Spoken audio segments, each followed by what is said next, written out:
gusto estar aquí. Tatiana, muchísimas gracias por tu presentación. Miren nada más cómo estamos de fiesta. Tenemos a nuestro queridísimo Pedro Ochoa, secretario de Cultura, Minerva, directora del Instituto Municipal de Arte y Cultura, y Flavio Olivieri. Qué gusto tenerlos aquí. Buenas tardes. Muy buenas tardes. Gracias, Claudia. Muy buenas tardes.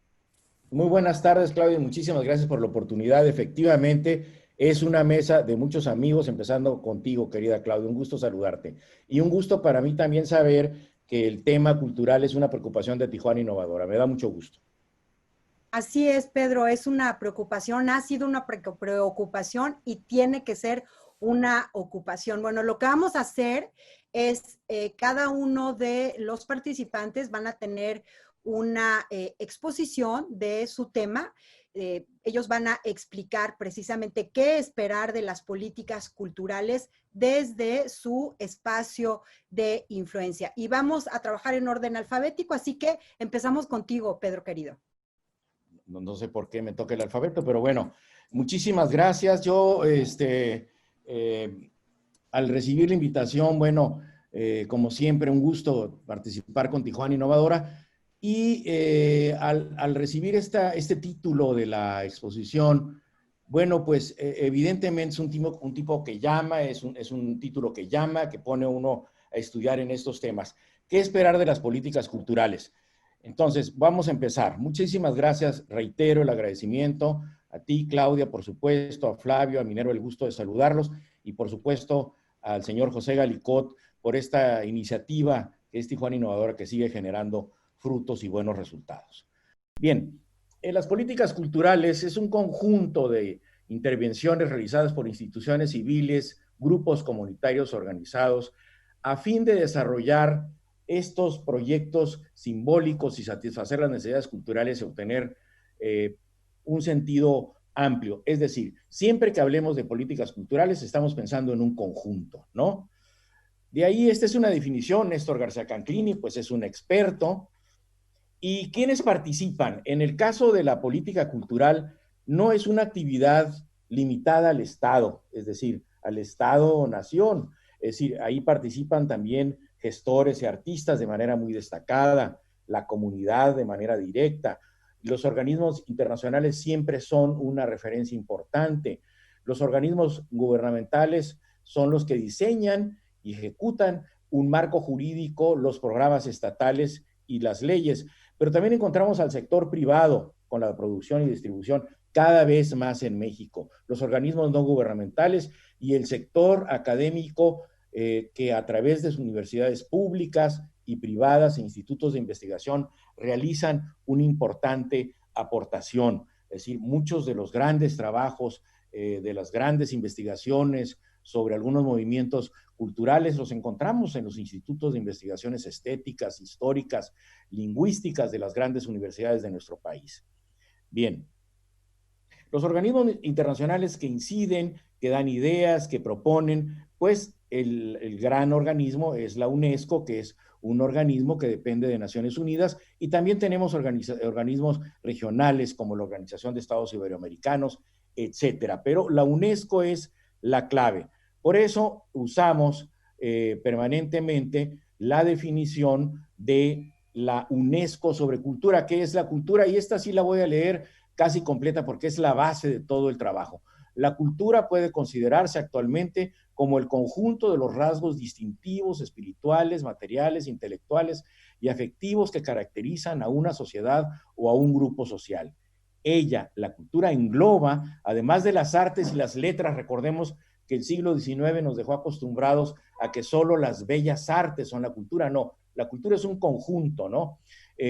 Los modos de vida, los derechos fundamentales del ser humano, los sistemas de valores, las tradiciones, las creencias, y que la cultura da al hombre la capacidad permanente de reflexionar sobre sí mismo. La cultura, pues, es ese enorme espejo en el que nos vemos, pero al mismo tiempo nos da identidad, nos es forjada por la tradición y que, bueno, voy a adelantar una conclusión, no es algo muerto. La cultura es algo vivo, algo que se enriquece día a día. no es algo que uno ve solo en el museo, es algo que uno ve en las calles. En el caso de México, en la India, en China, así es. Son culturas vivas todavía. Bien, ¿qué dice México? Bueno, ya vimos lo que dice la UNESCO, pero ¿qué dice México? ¿Dónde está el sustrato jurídico? En el artículo 2, la nación mexicana tiene una composición pluricultural sustentada originalmente por los pueblos indígenas, que son aquellos que descienden de las poblaciones que habitaban el territorio.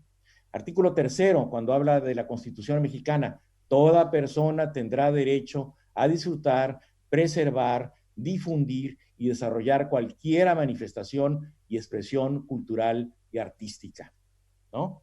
Este es el artículo 3, pero el que nos señala más claramente es el artículo 4.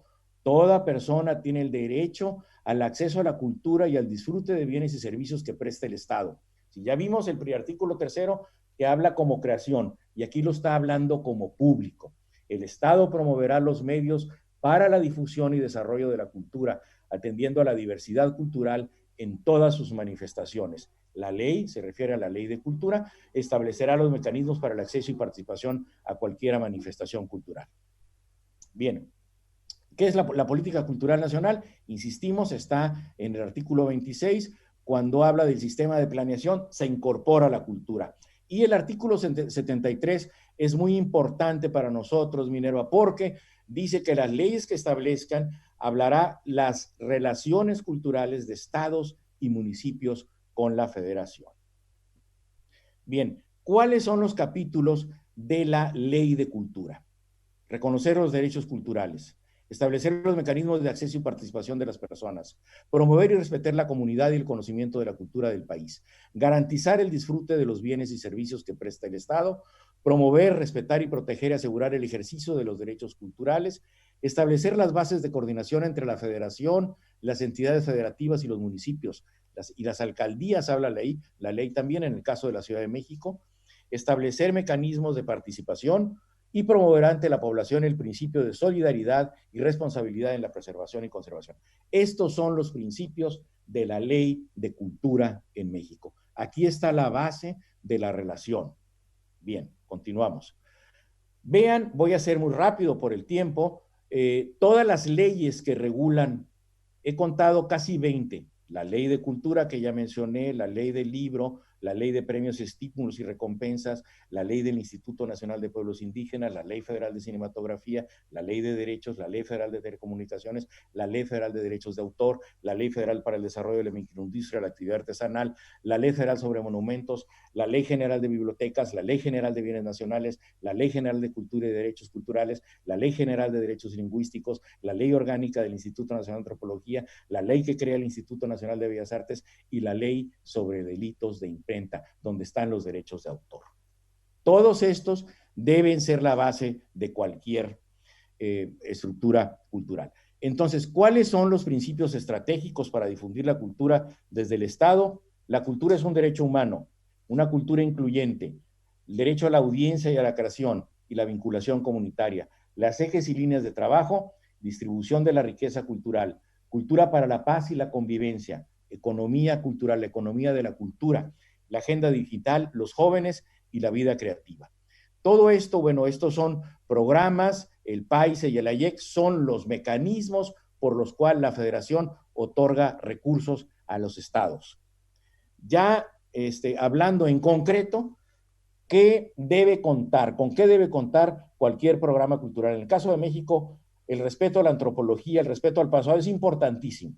El respeto a la cultura de los pueblos originarios, la difusión de la cultura, todas las artes escénicas, todas las artes visuales, los estímulos a la creación, la cultura y los medios de comunicación. Recuerden, el gobierno de México tiene el IMER, el Canal 11, el Canal 22, las TICs y cultura, estas nuevas expresiones de la cultura digital. La cinematografía sí ha dado premios a México y reconocimiento a México en los últimos años, es la cinematografía. Muchas de las películas premiadas, directores premiados, han sido porque han tomado cursos en las instituciones del Estado. La educación artística y la descentralización de la infraestructura. Voy a avanzar porque me quedan 2 minutos. Estos son algunos puntos de la descentralización para llegar a la situación del Estado. Bien, en el estado tenemos 92 bibliotecas, 5 centros estatales de las artes, 8 casas de cultura, 26 museos, 22 auditorios, 30 complejos cinematográficos, 24 teatros, 38 galerías, una zona arqueológica, hay 193 en el país, y 9 archivos históricos. ¿Ah? ¿Cuáles son las políticas culturales del gobierno de Baja California? 1. Difusión cultural. 2. Patrimonio cultural y memoria histórica. 3. Fomento a la lectura. Y 4. Educación artística. Si les parece, aquí hago una pausa para que participen Minerva y Flavio, y luego regreso a hablar específicamente de lo que estamos haciendo en Baja California. Muchísimas gracias por la atención. Muchas gracias, Pedro. Qué rico el poder compartir con la gente, porque ¿por dónde empiezas? Pues por conocer qué es lo que está sucediendo en la política federal y cómo se lleva a cabo en los estados. Vamos a entender cómo sucede en los municipios. Minerva Tapia, directora del Instituto Municipal de Arte y Cultura. Gracias. Bueno, pues muchas gracias por la invitación a Tijuana Innovadora, y me da mucho gusto compartir con todos ustedes, Flavio, Claudia, Pedro. Y bueno, empezaré con mi presentación. La pandemia viene, entre otras muchas cosas, a ponernos a repensar la importancia del arte y la cultura en la sociedad. Esta pandemia nos hace reflexionar sobre la vulnerabilidad del gremio artístico y cultural. He diseñado esta presentación desde el punto, abordándola desde la persona que trabaja en el gobierno, pero también con la experiencia de la persona que hace arte. Escribí unos 9 puntos inspirada en el título de esta conversación, que es ¿qué podemos esperar? Bueno, bajo el contexto de la pandemia, podemos esperar soluciones colectivas. Los problemas que afectan y afectarán el arte y la cultura derivados de la pandemia, se les dará, o al menos así lo pienso yo, una solución en equipo entre instituciones de gobierno, el gremio artístico y cultural y el sector empresarial. Se trabajará, o pienso que sería ideal, más en transversalidad. 2. Podemos esperar un cambio de paradigma. La pandemia ha cambiado las formas de convivencia social. Tendremos espacios de trabajos híbridos y controlados entre lo presencial y lo virtual. Tendremos que resignificar los conceptos mismos de lo que conocemos como charlas, funciones y exposiciones. En estos meses se ha puesto en marcha una forma de consumir arte a través de una pantalla, y en esta práctica ha cambiado las apreciaciones tradicionales de consumir el arte, por lo cual podemos quizás esperar que al regreso presencial y sin cubrebocas deje un cambio cultural en cómo nos relacionamos presencialmente. 3. Se puede esperar que los trabajadores del ámbito artístico y cultural tengan una mayor preparación para comercializar su arte con y sin ayuda de las instituciones, aunque lo ideal sería, como lo mencioné antes, en equipo. Debemos esperar que las instituciones participen en investigaciones, foros de discusión y análisis para replantear formas y vías de trabajo y así intervenir inteligentemente en el tema. De aquí la importancia de foros como este de Tijuana Innovadora. 5. Debemos esperar que las instituciones de gobierno se fortalezcan en recursos tecnológicos para cumplir mejor con sus tareas en un mundo donde la comunicación en línea es sumamente importante. Podemos esperar que nos hagamos nuevas preguntas para guiar nuestros esfuerzos. Quizás cómo mantener los museos, teatros, foros, casas de cultura, eventos masivos, cómo crear nuevos públicos post-COVID, cómo mantener vivas las ferias del libro, congresos, etc. Y también el reto verdadero está en cómo también mantener aquello que fue planeado y construido en la vieja normalidad en la era pre-COVID. 7. Algunos de los recursos tradicionales deberán ser reetiquetados para todo aquello que se defina bajo los parámetros de la nueva normalidad. La ley, bueno, podría dar unos ejemplos, pero me gustaría hacerlo después. Número 8, en el caso de lo local, las paramunicipales necesitarán tener mayor, quizás, autonomía para buscar recursos y para trabajar con la iniciativa privada. En lo que el sector público compete también, este debe hacer una revisión puntual de lo que entiende por arte y cultura a raíz de la llamada nueva normalidad y revisar los mecanismos de patrocinios, mecenazgos y el replanteamiento de la tasación de impuestos. En general, una revisión de la normatividad de la institución frente a una nueva normalidad. Esto está escrito desde dos puntos de vista, del artista y de la persona que trabaja en una institución. Es algo que plantea una negociación entre la misma persona, pero creo que de la misma manera es esa misma negociación que debe haber o de reflexionarse entre los artistas y el servidor público. Algo que es que me ha hecho pensar mucho sobre esta presentación, cuando uno piensa en políticas culturales, es el primer problema que uno se enfrenta o la primera pensamiento que llega a la mente es cómo en la cultura del valor, cómo esta cultura del valor que la sociedad le da a la cultura y al arte. En tiempos de pandemia es muy claro cuando se decide qué es importante apoyar y qué no es importante apoyar. Creo que al inicio de la pandemia ha sido claro a nivel mundial que el arte y la cultura ha sido un apoyo sumamente importante para el bienestar de la sociedad. Y como segunda pregunta, ¿cómo estamos con relación a la cultura del cuidado del cuerpo? Son dos preguntas que me hacen trabajar en cómo desde el Instituto Municipal de Arte y Cultura podemos apoyar a la sociedad en general y en específico a los artistas y a los de cultura. Wow, muchísimas gracias, Minerva, muchas gracias.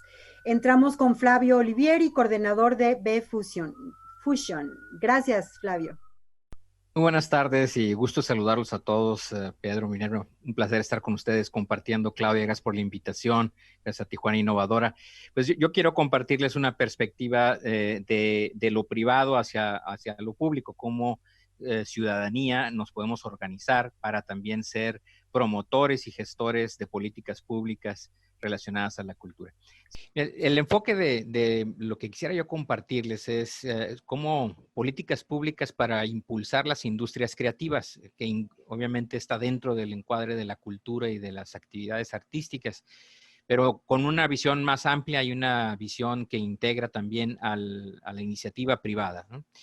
Y en algunos casos, pues nos hemos dado cuenta que para gestionar políticas públicas desde la ciudadanía, pues primero hay que ponerse de acuerdo entre la ciudadanía, ¿no? Lo mejor es que sean iniciativas, propuestas y proyectos que se presenten ante las autoridades de gobierno, pero ya en una forma pues colegiada, una forma consensada, y para eso necesitamos pues una plataforma o un trabajo de ir creando esta acción colectiva, ¿no? De ir involucrando a los usuarios y ir involucrando también en las inversiones que se puedan dar con la combinación de recursos público y privado.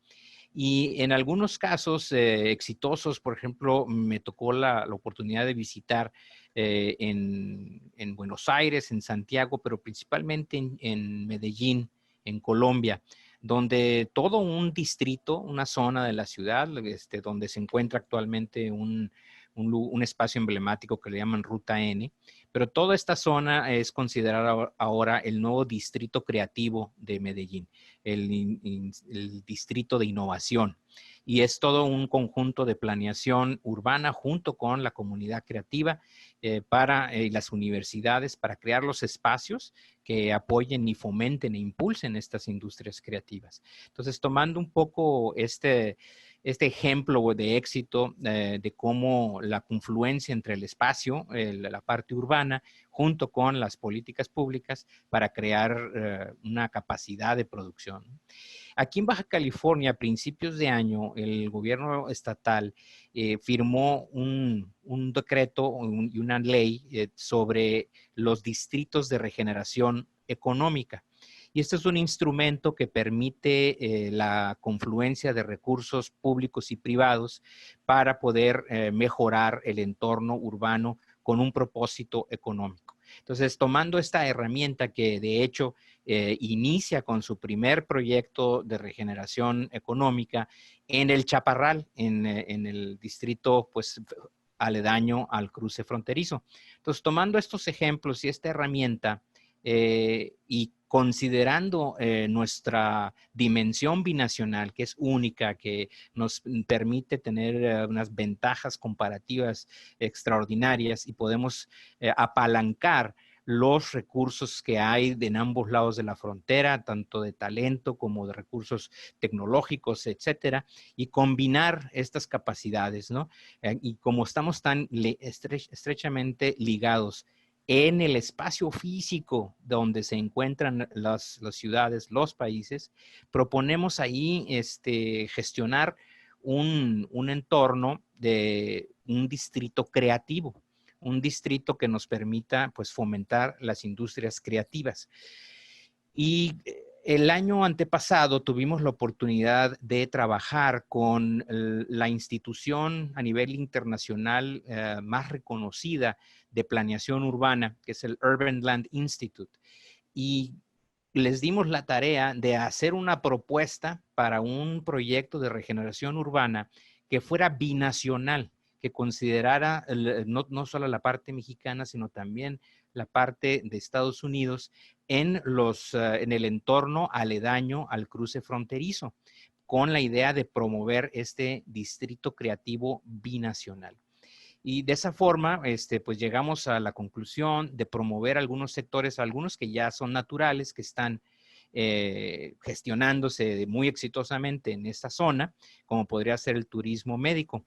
Sin embargo, pues se hablaba también en las participaciones anteriores de la cinematografía, de los medios digitales, y ahí podemos integrar videojuegos, software, marketing digital y otra serie de actividades creativas que nacen de la cultura y eventos culturales también, arte urbano, otro tipo de manifestaciones culturales. Entonces, nosotros lo que proponemos es tener un proceso de participación ciudadana, de acción colectiva y proponer hacer propuestas concretas en cuanto a la gestión de este distrito creativo, como una forma de generar políticas públicas de abajo hacia arriba, ¿no? En conjunto con la iniciativa.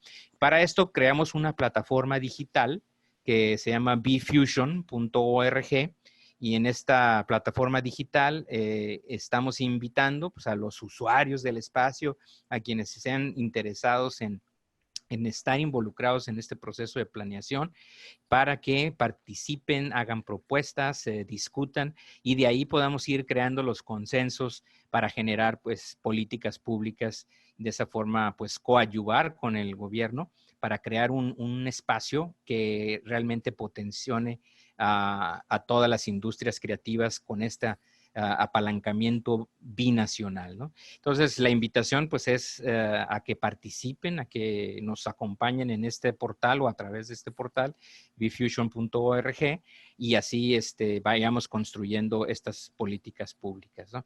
Y pues con eso ya lo dejo para las preguntas y respuestas. Agradezco mucho el tiempo y la oportunidad de participar aquí con ustedes. Gracias, Flavio. Veo puntos en común, ¿no? Uno de ellos, y me parece que es el más importante, es el trabajo colegiado. Las tres personalidades que nos acompañan están hablando de trabajo colectivo, de trabajo en comunidad. Otro de los temas también que veo en común es la incorporación de la tecnología, ya sea, como nombra Pedro, en lo que le llaman economía naranja, las industrias de comunicación, Minerva, por supuesto, en esta época post-COVID, la necesidad de incluir ya la tecnología y, bueno, este barrio del que habla Flavio. Y también quisiera agregar que a pesar de que tenemos tantas leyes y a pesar de que existen los esfuerzos, no existen sanciones porque no se dé este apoyo. Yo quisiera preguntarles a cada uno, o si alguien quiere contestar ¿no? en individual, ¿qué es lo que se está buscando para sumar las tecnologías con el trabajo de los empresarios y con el trabajo de las comunidades artísticas o las non-profits? Bueno, creo que un ejemplo que pudiera dar de este trabajo en equipo entre el gobierno, los personajes de cultura y arte y el empresario es en Tijuana hemos realizado es en convenio como el Instituto Municipal de Arte y Cultura se acerca al DIF, que el DIF a su vez le da arte y cultura a través del IMAC a las personas vulnerables, y a la vez el DIF nos apoya a tener una relación directa con los empresarios para que los empresarios den talleres y clases de arte y cultura a través del IMAC a la familia de sus trabajadores. Entonces es como una cadena de apoyos entre el sector empresarial, entre las paramunicipales en este caso. Ok, Pedro. Sí, cómo no. Bueno, yo creo que hay varias rutas. Evidentemente, la pandemia vino a cambiar las cosas, a mi juicio, no a cambiarlas de manera radical. Es decir, nosotros programamos actividades según Canal 11 de televisión. Somos el estado con mayor producción, de acuerdo a nuestras páginas. Estamos produciendo casi 60 actividades virtuales por mes. Pero no dejamos de hacer libros, que es un instrumento de la difusión cultural. Vamos a terminar el año con 20 títulos publicados. ¿Por qué la publicación de libros? Porque hay que dar a conocer la obra de los autores de Baja California, porque hay que dar a conocer la historia de Baja California, porque hay que fomentar la lectura. Sí, las tecnologías nos abren un camino, pero no hay que cancelar lo que se venía haciendo. O sea, las tecnologías, pienso yo, son una herramienta más, ¿no? Entonces, esto que decía Minerva, bueno, sí, caminamos a un nuevo futuro que será híbrido. Sí. No se puede dejar de hacer el libro. ¿Qué estamos haciendo? Entonces, hacemos presentaciones virtuales de los libros. Sí, la apuesta de la publicación de libros es un tema fundamental. Y el estudio de la historia, eso no lo da la pantalla. Eso lo da un investigador, lo da el libro, lo da un congreso de historia como ya lo hicimos y lo vamos a repetir el año entrante. Es decir, en Baja California, el primer libro que vamos a publicar de arte es la biografía de la palabra California. Queremos que sea un libro leído en toda la península y en Alta California. No podemos seguir plantados en esta parte del mundo si no sabemos por qué nos llamamos californianos, ¿no? ¿De dónde viene? ¿A quién se le ocurrió? ¿Desde cuándo? Estamos publicando 200 mapas. Es una investigación del maestro Carlos Lascano Sagún. Es un brillante expositor, investigador, espeleólogo, promotor de la cultura de Baja California, ensenadense, ¿no? Ese es nuestro primer libro de arte. Entonces, con lo que quiero decir es, no hay que pensar que que las nuevas tecnologías son la panacea, son un instrumento más y vamos a un camino virtual. Es decir, en lo escénico es lo que se complica.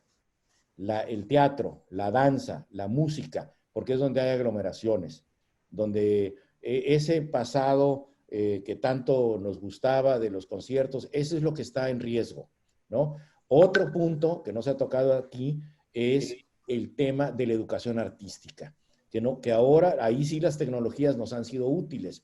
No se puede dejar de difundir las clases de pintura, de música, de teatro, y ahí las tecnologías nos son muy útiles. Y la enorme voluntad de los maestros. Los maestros convirtieron las salas de sus casas, los comedores de sus casas, en salones de clase, con sus equipos, su energía eléctrica, etc., con enorme capacidad de imaginación para seguir difundiendo el arte. La educación artística es lo que va a generar, lo que nos va a permitir las nuevas generaciones vinculadas al arte.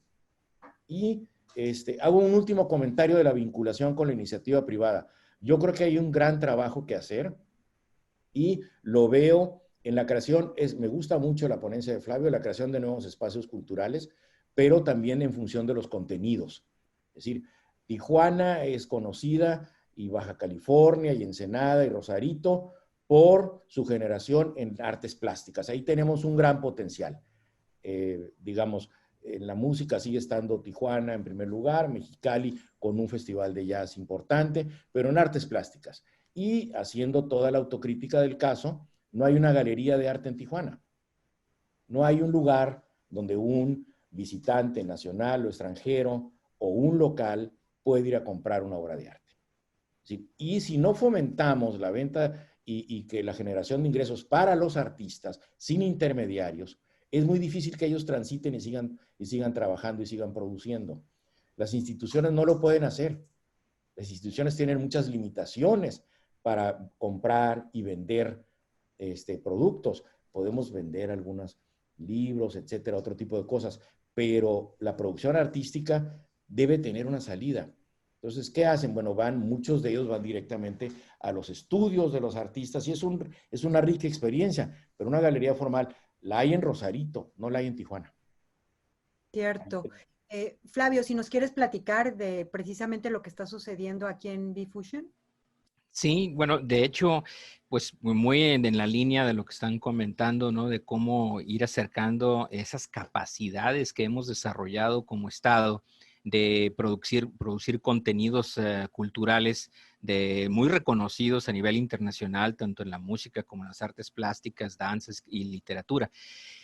Y ese escaparate, ese espacio donde poder proyectar a todas estas capacidades y vincularlas a una capacidad de generación económica también, ¿no? Entonces, en estos distritos que me ha tocado ver y que también se ven en algunas de las ciudades más importantes de Estados Unidos, Canadá, que los centros urbanos antiguos se regeneran, se restablecen y se convierten en distritos creativos de promoción de la cultura, pero también donde se genera mucha producción cultural, artística. Entonces, yo creo esta combinación que puede hacer que exista inversión del sector privado a través de la parte inmobiliaria, de la parte urbana y de la promoción de la cultura. Pero a veces como que, pues, ¿qué va primero, no? Si la inversión inmobiliaria o la generación de los contenidos. Entonces, aquí la intención es como que romper el vicio del huevo y la gallina y empezar a crear los espacios que proyecten nuestras capacidades de producción, vinculándolas no solo a la venta de lo que ya se produce, sino también de vincularnos a cadenas de valor. Porque tenemos pues esta binacionalidad que casualmente aquí a poca distancia, pues tenemos uno de los centros de producción de contenidos de entretenimiento y artísticos pues más grandes del mundo, ¿no? O sea, tenemos desde Hollywood para acá una gran producción. Por ejemplo, en la ciudad de Carlsbad, que es en el extremo norte del condado de San Diego, se produce como el 15% de los videojuegos a nivel nacional de Estados Unidos. Es una gran cantidad, más de 15,000 millones de dólares aproximadamente se generan en la industria de videojuegos aquí a unos cuantos kilómetros. Y nosotros si tenemos capacidad de producción de música, por ejemplo, la musicalización de los videojuegos, tenemos capacidad en arte, en hacer las ilustraciones, la digitalización. Tenemos empresas, por ejemplo, como Voxel, que ya han estado también proyectándose a nivel nacional e internacional con su capacidad de animación digital. Entonces, así hay muchos ejemplos. Entonces, creando esta infraestructura, tanto público como privada, se pueden dar, inclusive, por ejemplo, para esta galería de arte que menciona Pedro, ¿no? En este distrito, fácilmente se podría generar una galería de arte como parte de una oferta de un espacio así de cultural, ¿no? De generación de cultura. Entonces, nos da esa posibilidad de trabajar de la mano, enfocándonos a esta sinergia a través de una planeación urbana con un enfoque hacia el impulso de las industrias creativas. Muy bien. Creo que los tres han tocado el punto de la autosustentabilidad, ¿no? El Instituto Municipal de Arte y Cultura se crea en el 98, el ICBC en el 89, y comparten también cómo tienen que estar buscando recursos. El IMAC tiene que buscar la autosustentabilidad. Pedro habla de limitaciones para poder adquirir obra. Y bueno, lo que habla Flavio es de este trabajo con fondos públicos y fondos privados. ¿Cuál es la tarea? ¿Cuál es la tarea en política pública para poder acceder a esos recursos? Porque los tres están de acuerdo en que la generación de contenidos es lo más importante. Pero tenemos el talento, tenemos la originalidad y tenemos los creativos que lo hacen. Pero ¿cómo le hacemos para poder apoyarlos? Si les parece, empezamos ahora al revés con Flavio. Sí, del punto de vista de los empresarios que podrían invertir en este distrito creativo o en algo similar, no tiene que ser ahí, pero creo que ahí tiene un gran potencial, por la binacionalidad sobre todo, y la conectividad que se tiene en el transporte masivo, ¿no? Teniendo el trolley y teniendo la ruta principal de Tijuana, etcétera. Sería una planeación de largo plazo, sería la certidumbre y los instrumentos de financiamiento, ¿no? Entonces, por ejemplo, con este esquema de los distritos de regeneración económica que el gobierno del estado está instrumentando y empezando por el del Chaparral, ahí se hacen fideicomisos, se hace una forma de que se pueden combinar recursos públicos y privados, pero con un plan claramente definido de largo plazo, de cómo es el entorno, o sea, que los usos de suelo sean compatibles, que los espacios para la venta, el ambulantaje, ¿no? La venta en el público también sea regulado, mayor iluminación, mayor limpieza, etcétera. Todas las condiciones que hacen el espacio mucho más atractivo, mucho más vivible, caminable, mejores banquetas, toda esa zona requiere de una gran inversión en la infraestructura peatonal.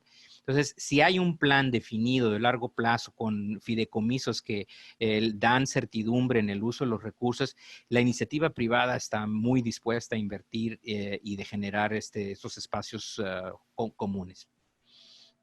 Gracias. Minerva. Debemos quizás pensar en cómo debemos apoyar a los individuos y asociaciones civiles para que su oficio no se siga percibiendo como algo trivial y superficial. Yo creo que se pueden hacer muchas cosas, ¿cierto? Pero hay algo con lo que tenemos que trabajar, que es con el imaginario. Cuando nosotros tratamos de buscar un apoyo, lo primero que nos confrontamos es que piensa la mayoría de las personas que pudiera darnos un voto o que pudiera estar de acuerdo en consenso de una ciudad, de un estado, de un país, en la importancia del ámbito cultural. Y creo que esa sería como la base para poder gestionar convenios o poder gestionar hacer estructuras de apoyo en transversalidad. Entonces, por eso, un oficio que siga percibiendo como algo trivial o superficial, sino como algo que nos despierta el sentido crítico. sigamos gestionando una conversación con quienes toman las decisiones en las leyes, ya sean legisladores, regidores, juntas de gobierno, cabildo, para que la vida cotidiana se apoye o se continúen apoyando proyectos culturales para todos. Gestionar con el sector empresarial, en general, como lo mencioné en un ejemplo previo, y además de promover el consumo del arte y la cultura en la sociedad, también promover el consumo de arte y cultura dentro del gobierno. Dentro del Instituto Municipal de Arte y Cultura se han realizado algunos proyectos que apoyan directamente a los artistas, que sería Tijuana Tiene Arte, y con este proyecto se hacen en específico dos cosas. Uno, el dar a conocer o recordar que este artista existe y poder vender su obra. Vamos hacia el tercero en unas semanas, y en el primero hubo venta de obra sin llegar a ser subasta. La estructura del programa propició que se pudiera hacer la venta de obra. El trabajar en lo binacional también es muy importante, porque Tijuana es una ciudad fronteriza, y unir esfuerzos de manera binacional ha logrado que los artistas puedan compartir su arte en San Diego y los de San Diego en Tijuana o en México. Nosotros ahorita tenemos un proyecto con The Front en San Isidro, donde se han pintado murales de los dos lados de la frontera, y hay una convivencia y una participación de la comunidad fronteriza y de instituciones que trabajan la cultura y el arte. Gracias, Minerva. ¿Pedro? Difícil resumir en unos cuantos minutos algunas soluciones que hay que buscar. Bueno, primero también hay que pensar en los públicos. Ahorita habló Minerva de los consumos culturales. El público es también fundamental en esta ecuación, no solamente las instituciones y los artistas. Los públicos son los que hacen que esta idea que menciona Minerva, que es equívoca, por supuesto, se pueda disipar. Los públicos son los que agotan las ediciones, son los que acuden a las exposiciones, van a los espectáculos, y hay un público importante en Tijuana, en Ensenada, en Mexicali, en Tecate y Rosarito. Lo hemos sentido, lo hemos pulsado. ¿Qué actividades son las más atractivas? ¿A cuáles acude más el público? ¿A cuáles está exigiendo el público que se realicen? Las de calidad, las actividades que no llegan ordinariamente, las que enriquecen la programación, las que enriquecen espiritualmente, las que pueden dejar algo más, donde hay una enseñanza, donde hay una conexión, ya digamos, entre algo que uno oyó, entre algo que uno escuchó, entre algo que uno pensó o vio o tuvo una referencia remota. Es decir, vamos a traer a Tina Modotti. Tina Modotti, ¿cuándo ha estado en Baja California? Bueno, allí hay un principio, pero ese nombre dice algo. Pero en torno a eso, ahí sí, la creatividad de los promotores culturales significa generar programas para niños y jóvenes, involucrar a la fotografía a otro nivel, dar a conocer la biografía de Modotti, por qué fue importante, cómo llegó esta italiana hace 100 años a México y dejó una huella importantísima. Bueno, ese es un trabajo ya de los promotores culturales. Fíjense, compañeros de pantalla, en Ensenada todos conocemos muy bien el Riviera, que este 30 de octubre cumple 90 años. Azarosamente, tenemos ahí una colección de murales de un gran pintor mexicano, Alfredo Ramos Martínez. No están declarados patrimonio, son poco conocidos. Lo primero que me plantea al conocer yo ese enorme acervo, ese importante acervo, no hay un catálogo hecho en Baja California sobre la obra de Ramos Martínez aquí, que está dentro del Riviera, que es un espacio municipal. Estoy en muy buenos términos con el ayuntamiento, pero el Riviera está declarado patrimonio por Bellas Artes. Necesito la autorización de Bellas Artes para poder entrar y tomar las fotos. Ese debe ser un emblema, esa es una manera de rescatar un patrimonio, actualizarlo, darlo a conocer. ¿Qué tan importante será Ramos Martínez, que creó las escuelas públicas de arte en México? Tuvo como alumno a Siqueiros, ¿no? Y que su obra fue conocida mayormente, seguramente Minerva tiene referencias en San Diego, hay obra de él en Coronado, en lo que mencionábamos ahora en Los Ángeles, en San Francisco, porque pasó por razones familiares y personales largas temporadas en esta zona del país, o sea, entre Los Ángeles y Ensenada, y dejó un acervo ahí que es riquísimo y que es poco conocido por nosotros, y es baja californiano. Allí ese es un reto para la promoción cultural, ese es un reto para nosotros, para enriquecer el patrimonio y ponerlo a disposición de todos nosotros. Puse 2 ejemplos muy concretos de cómo se puede enriquecer la programación cultural e ir en búsqueda de ese público. Desgraciadamente el tiempo se nos está yendo y quisiera recuperar algunas de las ideas que han compartido. Existen leyes internacionales, nacionales y estatales que defienden y protegen los derechos culturales y la obligación del país para hacer la promoción. Sin embargo, es necesario la democracia, es decir, la participación de todos los sectores en la gestión de estas políticas públicas, porque los contenidos existen. Sin embargo, tenemos que trabajar en que estos contenidos conecten, que sean de calidad, porque finalmente son los públicos quienes deciden si esos contenidos les interesan o no les interesan. Si me permiten hacer el énfasis, es el trabajo colegiado entre los gobiernos, entre las empresas y entre la ciudadanía, y solamente así nosotros podemos seguir defendiendo y buscando que estas políticas en cultura sigan apoyando a los creativos y a todas las iniciativas empresariales y a los esfuerzos que hacen los gobiernos estatales y municipales. Unas palabras que quieran decir, por favor, para cerrar, y nos vamos ahora por orden alfabético. Pedro. Bien, muchísimas gracias. El tema es, como se puede ver, inagotable. Hay muchas posibilidades de seguir intercambiando ideas. Agradezco el foro y muchísimas gracias a todos. Un gusto saludarlos. Gracias por la invitación. Ha sido enriquecedor escuchar a los compañeros y muchas felicidades a Tijuana Innovadora. Muchas gracias, Tijuana Innovadora, Claudia, por la conducción del panel, compañeros Minerva y Pedro. Y bueno, pues dejar en firme la invitación a que juntos podemos crear políticas públicas, ¿no? Que no es nada más esperar a que el gobierno nos diga, sino que como ciudadanía podemos participar y podemos proponer. Muchas gracias a todos, todo el cariño, y esperemos vernos pronto y podernos abrazar. Muchas gracias. Continuamos con nuestro programa. Buenas tardes.